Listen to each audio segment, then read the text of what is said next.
Good afternoon and welcome to our monthly self-direction webinar where we review important topics to help you successfully self-direct your services. Please note we are recording the webinar and the recording will be posted on our website along with the presentation. It can be found on our forms and resources page under webinars. I'm Peter Cook, Director of Stakeholder Relations, and I'm here with Lee McHarg, Director of Employer Resources, and Mark Weinstein, Senior Director of Self-Directed Services. And today we will be reviewing the employee onboarding best practices so that you can successfully onboard employees. We will have a Q&A session at the end. You can submit questions through the Zoom webinar. We just ask that you wait until the end of the presentation to submit those.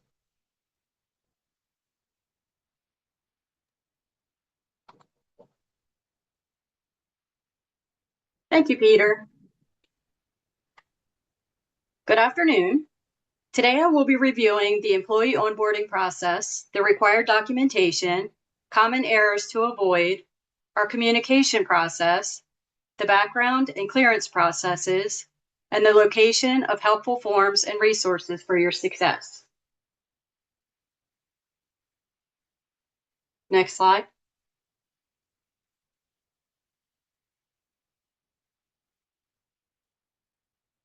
These are the essential documents in the new hire packet that I'm going to review first. All of these forms must be completed and submitted for the new hire packet to be considered complete. The forms are available on Fellow's website, the link to which is at the end of this presentation. Next slide, please. The applicant data and payroll form is the first form in the new hire packet. Its use is similar to that of a job application.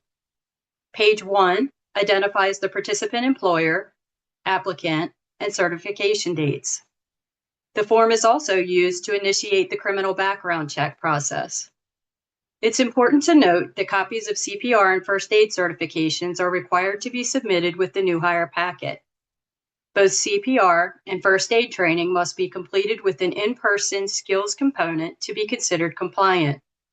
Virtual skills training is not acceptable for CPR or for first aid.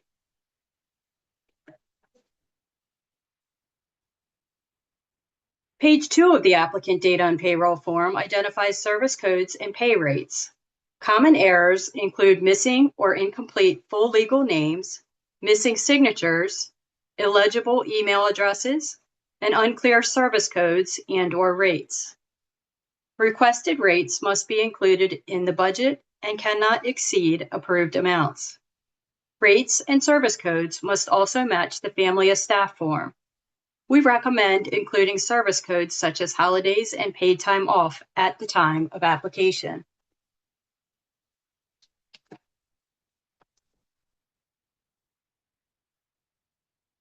Section 1 of the I-9 form is to be completed, signed, and dated by the applicant. Section 2 is to be completed by the participant employer. It is not mandatory to submit copies of applicant identification for the I-9.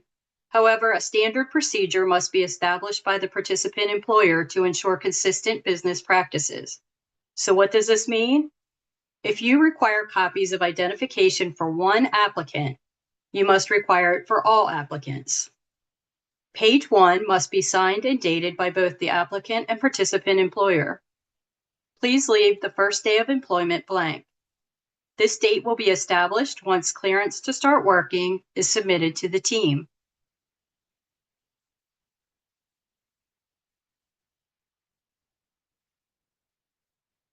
Common errors to avoid in Section 1 include missing applicant Social Security number or date of birth, incomplete applicant address, or unchecked citizenship status box.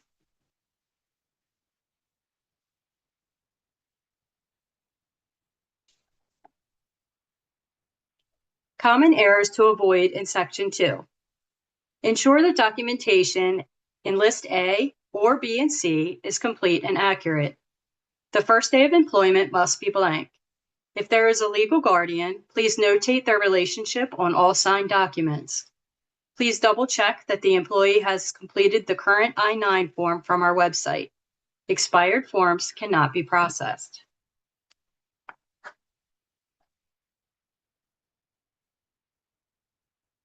To successfully complete the W-4 form, the applicant is responsible for entering their full legal name, social security number, complete home address, and selecting their marital status. If an applicant wishes to claim dependents, the instructions direct them to enter $2,000 per child under the age of 17 and $500 for each adult dependent. Both the applicant and participant employer must complete the bottom of the form. Please note, we are not tax advisors, and as such, we do not provide tax guidance. We recommend that applicants seek guidance from their tax advisor if they are unsure how to complete this form.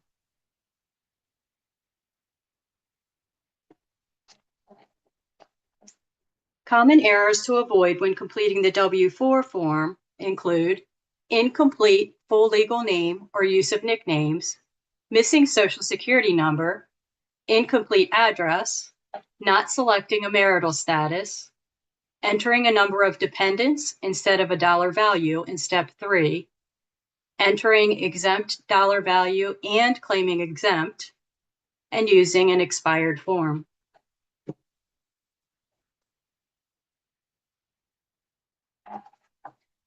To successfully complete the MW-507 form, the applicant is responsible for entering their full legal name, social security number, full street address with city, state, and zip code, and their county of residence.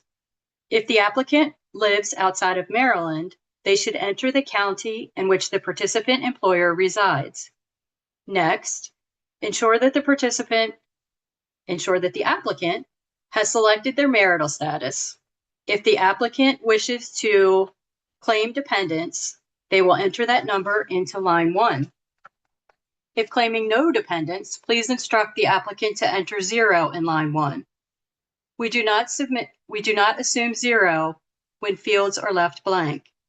If the applicant wishes to claim exempt, they should follow the instructions related to exemption in lines 3 through 8. The applicant must sign and date the bottom of the form. Once again, we are not tax advisors, and as such, we do not provide tax guidance. We recommend that applicants seek guidance from their tax advisor if they are unsure how to complete this form.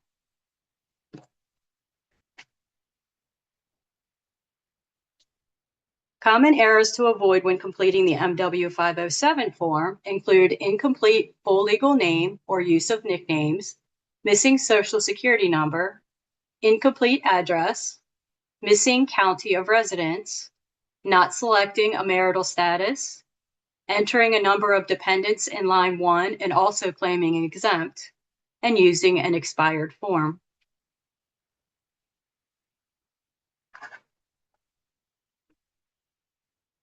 The Paycom direct deposit form must be completed by all applicants, including those who wish to waive direct deposit.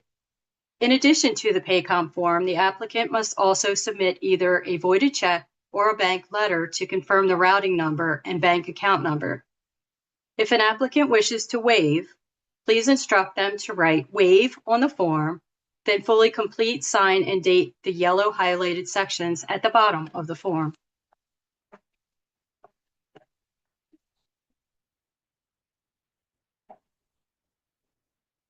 The employee agreement is a legally binding contract between the participant employer and the applicant. After reading the agreement, the applicant must sign and date the form in addition to printing their full legal name. The participant employer, their authorized representative, or their legal guardian must sign and date as well, in addition to printing their full legal name.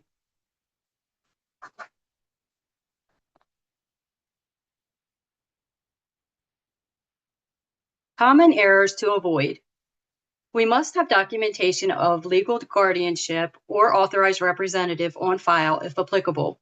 Abbreviated names or nicknames are not acceptable.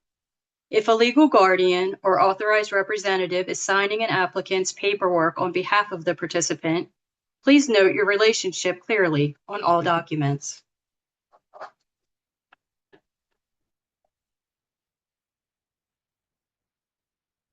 The special tax exemption form must be completed by all applicants. Question 1 is related to parents and step-parents. If the applicant is a parent or step-parent, they must indicate yes. Choosing yes will exempt the applicant from paying Social Security and Medicare taxes. The exemption can be waived by selecting the decline box.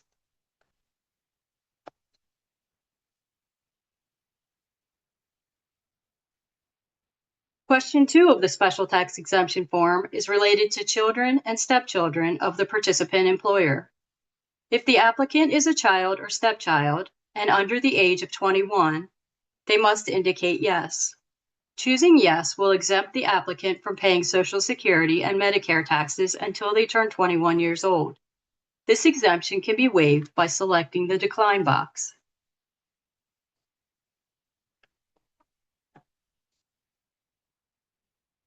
Question 3 of the special tax exemption form is related to all caregivers who share the same full-time legal residence with the participant, regardless of relationship to the participant. Choosing yes will exempt the applicant from paying state and federal taxes. This exemption can be waived by selecting the decline box. Once the form is complete, the applicant must sign, date, and print their full legal name. The participant employer, their authorized representative, or legal guardian must also sign, date, and print their full legal name.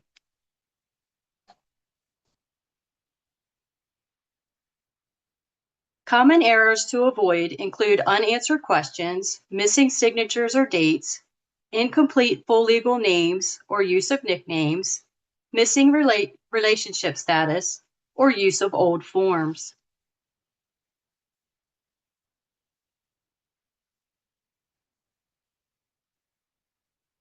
Let's discuss the onboarding process and how you can help us to expedite it. A specialist is assigned to each individual new hire packet. They will provide consistent communication to the participant and their team throughout the entire onboarding process. If the team feels that additional assistance is needed, we encourage you to request a Teams or Zoom meeting to review the instructions for completion of the paperwork virtually. New participants are encouraged to schedule a one-time in-person onboarding meeting for onboarding their first applicant.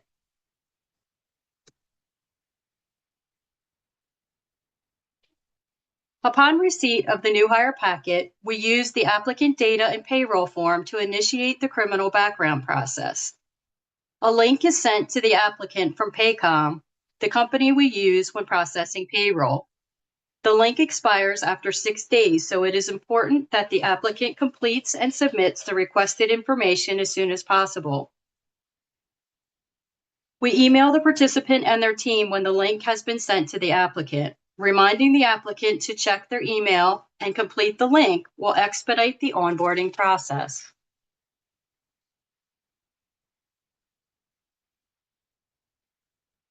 Applicants who apply to work for a minor participant must complete and submit a separate CPS background application in addition to the routine criminal background. The application and instructions are located on our website. The information must be typed and the application must be signed and notarized. Results can take up to 6 weeks to receive, so it's essential to start this process as early as possible.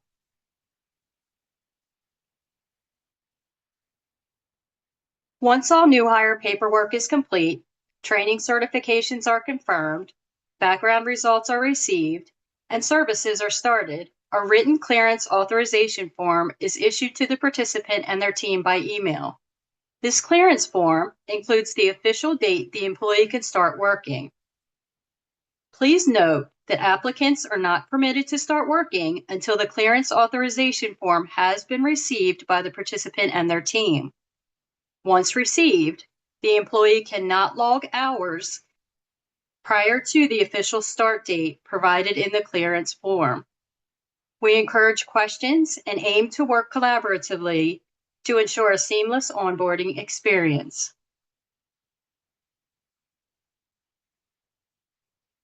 Helpful tools and resources and forms are located on our website at www.fellow.org. We have also included a direct link to the email address to submit all new hire paperwork to. Turnaround time for processing is 4 to 6 business days, depending on the length of time it takes to receive the criminal background results and fully completed new hire documents. We will now open the floor for questions. All right, thank you, Lee. First one is more of a comment. It says, we need clear instructions for difficulty of care for MW 507 and W4 forms because they are made for this exemption, especially for joint married tax filings where taxes are paid. What would you say to that, Lee? We have sample forms located on our website that show you how to fill out any kind of difficulty of care tax forms. Okay. That's the only question so far. We'll see if others come in. We want to keep the questions focused on today's topic. Somebody's asking about, they have an applicant that's already hands-on CPR first aid certified. I guess that would be part of the packet for the new employee. Yeah, if they already have the certification and both the CPR and first aid portions have hands-on in-person skills training, then that's acceptable. And as long as it's current, correct? Correct. Yeah. If a participant hires a vendor, are those employees provided by vendor, do they complete a clearance? Yes, they do. And I would check DDA's manual and they'll give you specifics of what's required there. Will the slides be available to email? The slides will be uploaded to our website, including the presentation, so you'll see both. MW507 asks us to click option 3 and write exempt, but how can we do that if we pay taxes and expect to pay taxes? You can write exempt on that line, or you can write it at the very bottom of the MW507 form. Either one is acceptable. Do the background checks need to be notarized? The CPS background checks do those forms. But not regular background checks. No, regular background checks are just the applicant data and payroll form, which we submit to Paycom and they send a link to the employee. Yeah. Okay. I guess, Peter, we can start wrapping up. Sounds good. Yeah, so like we said before, we will be posting this webinar on the forms and resources page of the website in case you know anyone who missed it. So we thank you, and we will see you at the next webinar. Thank you. Thank you, Lee, and thank you, Mark. Thanks. Thank you.